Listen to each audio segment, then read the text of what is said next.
안철수 국민의당 후보가 어제 야권 후보 단일화 결렬을 선언했습니다. 네, 단일화 이슈가 대선 최대 변수로 떠오른 가운데 과거 성공과 실패를 거듭해온 단일화 사례들도 재소환되고 있습니다. 16일 남은 대선 전국 상황, 김민하 시사평론가와 함께 자세히 짚어보겠습니다. 어서 오십시오. 안녕하세요. 네, 안녕하세요.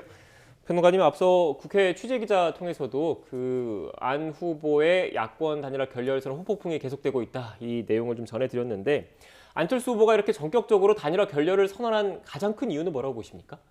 일단 여론조사 단일화를 통해서 이제 야권 후보 단일화를 하자 이렇게 제안을 했는데 안철수 후보는 이렇게 설명을 했습니다. 네. 윤석열 후보가 여기에 대해서 뭐 그러자고 하든지 아니면 수정된 제안을 내놓든지 이런 것들이 있어야 되는데 일주일 내내 이제 답을 하지 않았다, 실질적으로. 그리고 그 기간 동안에 윤석열 후보는 직접 얘기를 안 하지만 다른 사람들, 이 단일화와 관련돼서 책임이 없는 사람들이 언론에다가 여러 가지 얘기를 이제 흘리더라. 이런 것들이 정치 도의상 이 용납할 수 없는 것이고 또 여러 가지 시기상 단일화가 불가능해졌다고 생각이 되기 때문에 그래서 이제 협상 결렬을 선언한다. 이렇게 얘기를 했거든요.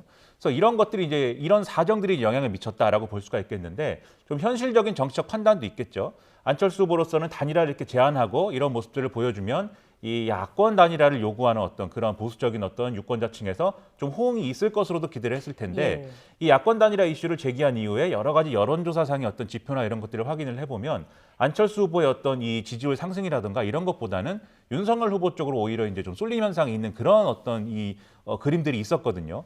그리고 여기에 더해서 윤석열 후보 측이 답변을 안 하는 기간이 길어지다 보니까 이 유권자들의 쏠림 현상이 또 안철수 후보의 어떤 단일화 경쟁력을 다소 저하시키는 이런 국면도 일부 이제 보이는 그런 현상도 있었습니다. 이게 사실은 국민의힘이 오히려 노리는 거 아니냐, 이런 판단을 할 수밖에 없는 시점이 있었고 그것에 대해서 안철수 후보가 결단을 내린 거 아니냐, 이렇게 좀 생각을 할 수가 있겠고요. 그리고 이제 국민의힘에서 이제 여러 가지 이제 얘기를 하는 것 중에 이 언론에 대해서 얘기를 한 것 중에 좀 정치적 담판에 의한 단일화의 대가로서 안철수 후보에게 보장해 줄 수 있는 여러 가지 조건을 거론하고 있지 않습니까? 예를 들면 책임 총리를 뭐 시켜줄 수 있다든지 공동 정권을 만들자든지 또는 이제 경기도지사 후보로 나설 수 있다든지 이런 것들을 얘기를 했는데 그게 얼마나 현실적이냐, 그리고 안철수 후보 대통령 선거에 나선 후보로서 이 경기지사라든가 이런 것들을 받을 수 있는 격이 맞는 거냐, 이런 여러 가지 현실적 고민 속에서 결과적으로는 단일화가 어렵다라고 지금 판단을 한 게 아닌가 생각이 됩니다. 네, 사실 뭐 전날 이준석 대표의 발언에서도 단일화가 좀 무산되지 않겠느냐 이런 기류가 흘러나오기도 했는데 특히 유세 차량 관련 발언을 두고 좀 반발이 나오기도 했습니다. 그렇습니다. 이준석 대표는 사실상 그동안 이제 안철수 후보가 사실상 좀 포기해야 한다, 좀 양보해줘야 된다, 이런 취지의 발언을 계속 이제 해왔는데요. 특히 이제 어제 KBS 이루어진다는 라이브에서 인터뷰 발언 중에서는 굉장히 좀 부적절하다는 평가를 받는 이 발언도 함께 포함돼 있어서 이게 양당의 어떤 지지층 사이에 어떤 좀 감정의 골을 만드는 그런 효과를 발생시키는 것으로 좀 해석이 됩니다. 그 발언이라는 게 일단 안철수 후보가 지금 이제 유세 차량과 관련된 그 사고 때문에 이 생명을 잃으신 분들의 어떤 유지를 이어서 완주하겠다는 의사를 여러 가지로 표명을 하는 상황이 있지 않았습니까? 이준석 대표가 좀 하지 말아야 될 얘기를 사실 했어요. 그래서 돌아가신 분이 이제 뭐 그러한 이제 유서를 써놓고 돌아가신 것도 아닌데 고인의 유지를 받는다는 말을 어떻게 쉽게 하느냐, 이렇게 얘기를 했는데 이게 사실 그 돌아가신 분 중에 한 분은 또 국민의당의 또 당협위원장이기도 한 거거든요. 당협위원장이고 그리고 이 안철수 후보의 선거운동에 적극적으로 결합을 했다는 건 당연히 안철수 후보가 좀 독자적인 어떤 노선을 가면서 좀 성과를 내기를 바란 그런 마음이 있지 않겠습니까? 그런 것들을 안철수 후보가 표현한 것인데 이준석 대표가 이런 식으로 얘기를 한 거는 사실 인간적인 차원에서 너무 과한 거 아니냐, 그만큼 양당 지지층 사이에 신뢰가 형성되기 어렵다라는 것을 보여주는 사례 아니냐, 이렇게 평가가 지금 되고 있는 거죠. 네. 물론 또 그 국민의힘 입장을 또 설명을 안 할 수가 없어서 좀 얘기를 해보면, 일단 그 국민의힘 쪽에서는 이런 얘기를 하는 것 같아요. 그 안철수 후보가 제안한 100% 여론조사를 통해서 단일화를 하자는 것.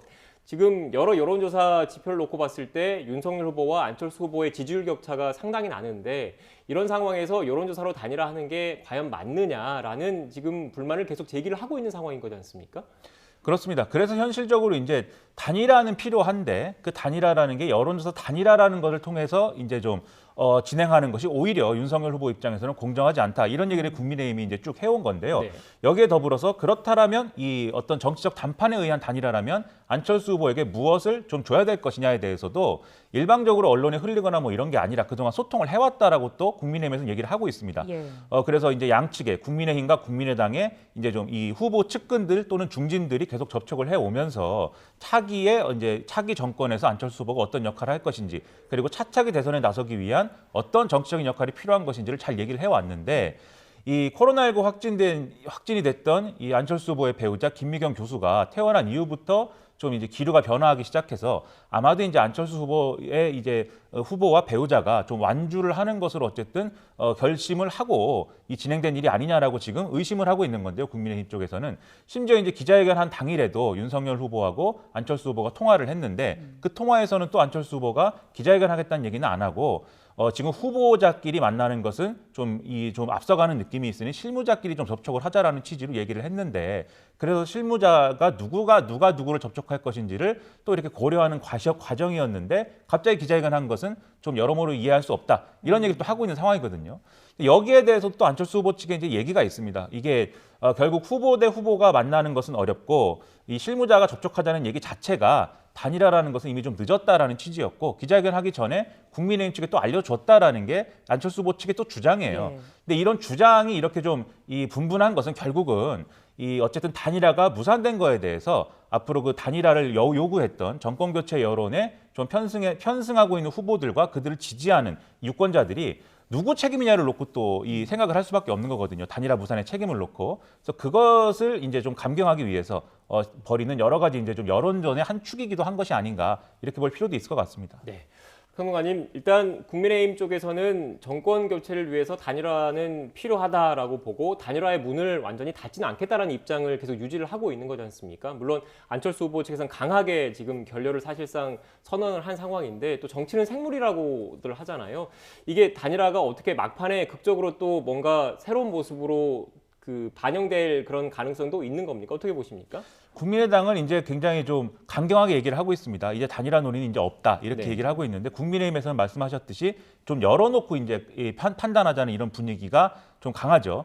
이게 실질적으로 이제 일정을 따져보면은 투표용지 인쇄일이 이제 28일이기 때문에 네. 이번 주에 뭔가 이렇게 후보들 간의 어떤 접점이라든가 이런 것들이 예를 들면 윤석열 후보가 삼고초려를 한다든지 이런 여러 가지 방식을 통해서 접촉을 또 이제 시도를 하고 그것이 성과가 있다라고 하면 단일화라는 게 완전히 뭐 물 건너갔다 이렇게 얘기하기는 어려운 거고요. 그리고 사전 투표일이 또 3월 4일인데 그 이전에라도 어쨌든 두 후보가 합의를 하면 가능한 거 아니냐 네. 이런 시각이 있는 것도 사실이거든요. 예. 그런데 여러모로 현실적인 지금의 상황과 조건을 따져봤을 때는 그러한 길도 쉽지만 않을 것 같다. 안철수 후보로서도 이번에 이제 단일화를 또 하면서 이른바 이제 또 철수하는 거냐 이런 여론이 너무 좀 지금 상황에서는 좀 상당히 좀 어려울 수가 있고요. 특히 이제 이 단일화 결렬을 선언한 다음에 다시 그 단일화 결렬 선언을 이제 또 주워 담는 이런 모습도 부담스러운 거거든요.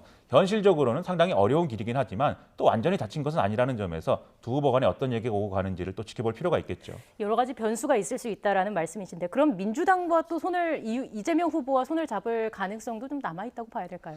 일단 이 송영길 대표라든지 이제 이재명 후보 쪽에서는 이 안철수 후보가 윤석열 후보랑 단일화가 결렬이 됐기 때문에 이재명 후보하고는 또 논의할 수 있는 거 아니냐라는 취지로 얘기를 하는 것 같아요. 예. 근데 이게 아무래도 정권 교체를 위한 단일화라는 측면에서는 사실은 성사되기 좀 어렵다고 보고요. 안철수 후보 측에서도 정신이 나간 것이냐라고까지 지금 얘기를 하고 있는 좀 그런 상황입니다. 그만큼 선을 강하게 긋고 싶다는 거겠죠.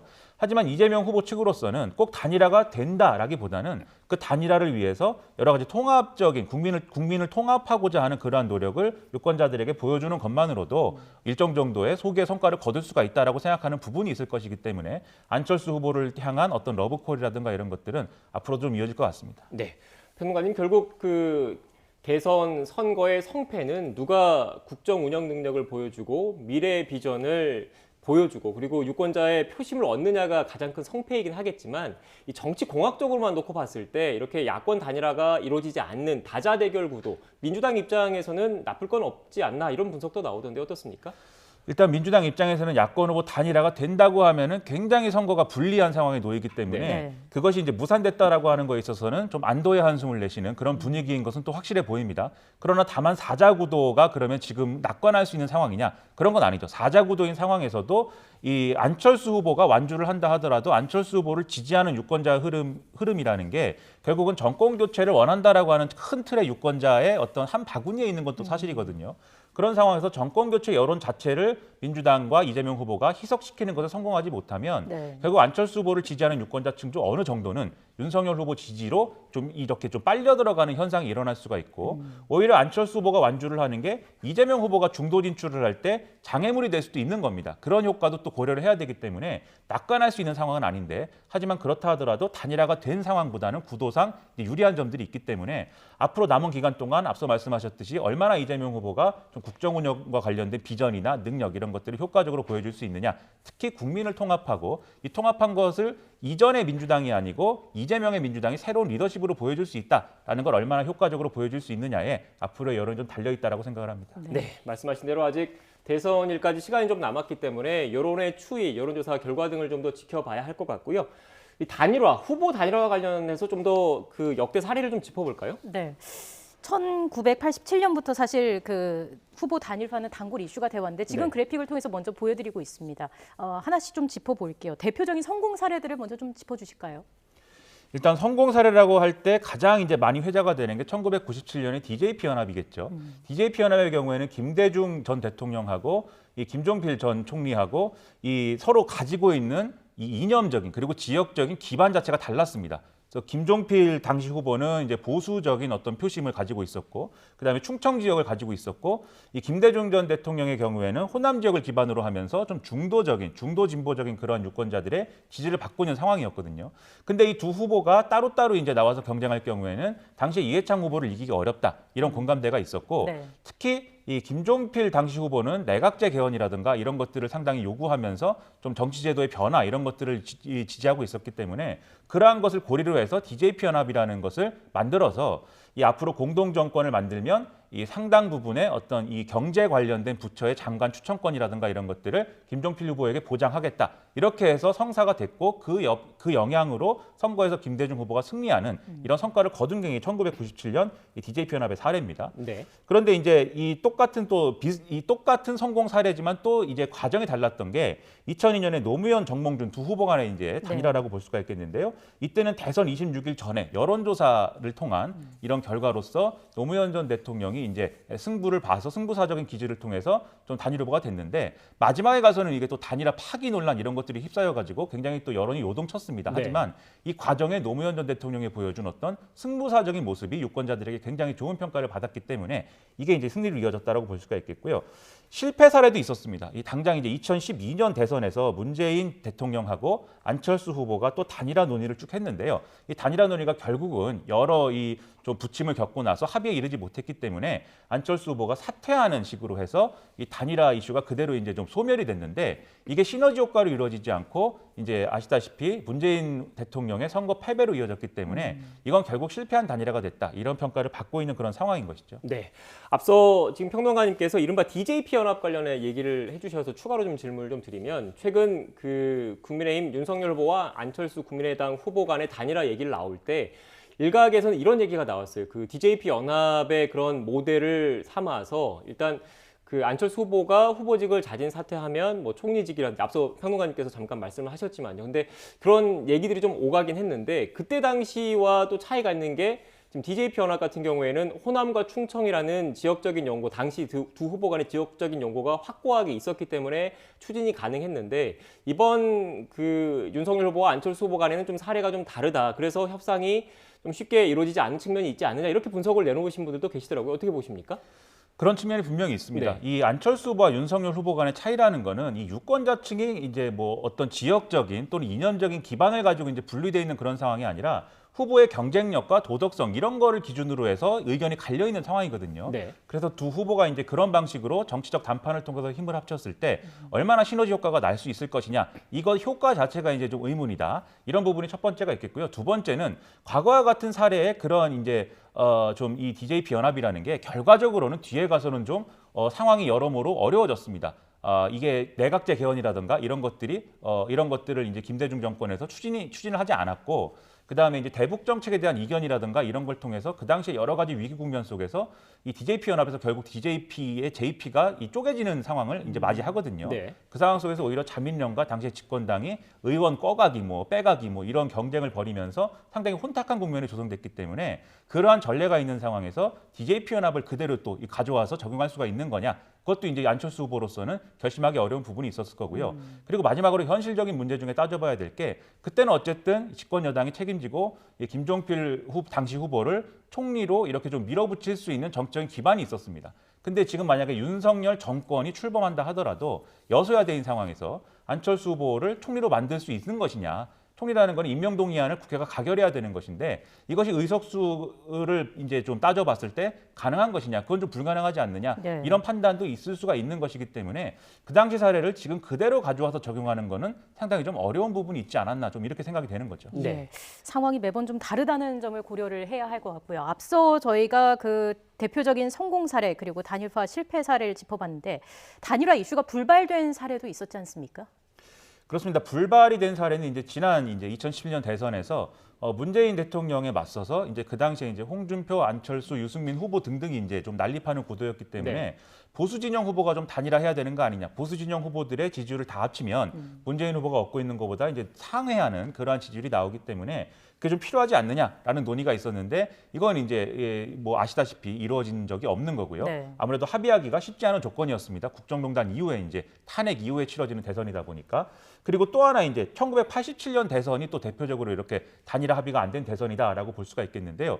그때는 이제 이 이른바 이제 사자필승론이라는 것을, 그러니까 4명이 나갔을 경우에는 내가 이긴다라는 이런 계산이라는 거를 네 후보가 다 했었습니다. 네. 그러다 보니까 단일화론이라는 게 당시에 노태우 후보를 두고 이 김영삼 후보와 김대중 후보가 단일화를 해서 이 민주화를 추동하는 그러한 세력들의 어떤 표심을 하나로 모아야 되지 않느냐라는 당위가 있었음에도 불구하고 그러한 사자필승론 때문에 결국은 단일화를 이루지 못해서 노태우 후보가 결국은 이제 승리하는 그런 국면이 왔었던 거거든요.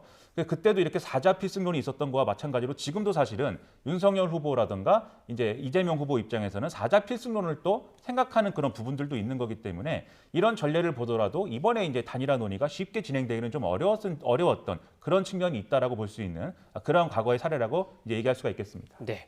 지금 계속 쭉 얘기를 했지만 그 단일화 자체가 일단 사실상 좀 쉽지 않은 국면으로 간 건 맞지만 아직 좀 시간이 좀 남아 있다 이렇게 분석하시는 분들도 계시더라고요. 그러니까 이미 주요 대선 후보들이 후보 등록을 했기 때문에 투표 용지에는 이름이 다 들어가는 거잖아요. 그런데 그 전에 그 단일화가 된다면 단일화를 수용한 그 후보 이름 옆에는 사퇴라고 표시가 된다고 하던데 투표 용지 인쇄 전까지는 1차적으로 시간이 좀 더 남았다라고 봐야 되는 겁니까?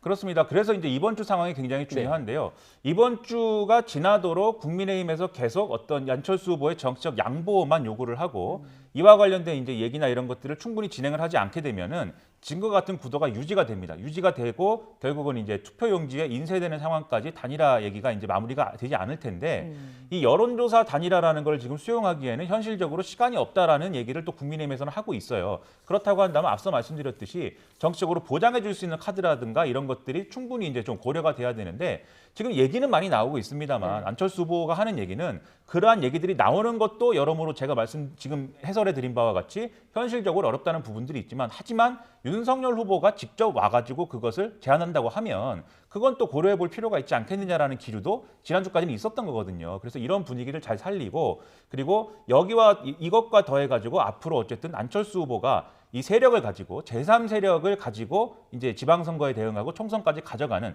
자기 정치를 가지고 이어가는 그러한 스케줄을 가지고 있는 것인지 아니면 보수 정당하고 합당을 하거나 세력을 합쳐가지고 그 보수 정당의 차차기의 어떤 리더의 역할을 하는 것에 지금 목적이 있는 것인지 이런 것들을 명확히 파악하고 그러한 어떤 정치적인 스케줄에 대해서 합의를 해야 될 것 같아요. 네. 그게 없으면 지금 여러 가지 정치적인 어떤 이 요인들을 국민의힘에서 준다, 보장할 수 있다, 배려할 수 있다 이렇게 약속을 한다 하더라도 그 이후의 스케줄이 맞지 않으면 이게 다 소용이 없는 거거든요. 그래서 그러한 의지 표명이나 의사 표명 같은 것을 서로 이제 맞춰보는 시간들이 더 필요한데 아무래도 일주일 내에 될 것이냐 그것이 쉽지는 않은 국면이다라고 생각을 합니다. 네, 그러니까 지금 윤석열 후보가 좀 더 적극적으로 움직일지 여부에 좀 달려있다 이렇게 본다는 말씀이신 거죠? 그것이 첫 걸음인 것이고 그것부터 시작해서 풀어야 되는데 지금까지 윤석열 후보는 이 신뢰를 갖고 만나면은 커피 한 잔 마시는 시간에도 10분 내에도 단일화할 수 있다. 이렇게 얘기한 거 외에는 아직은 그렇게 적극적인 움직임이 없었거든요. 네. 좀 지켜봐야 될 대목이겠죠. 네,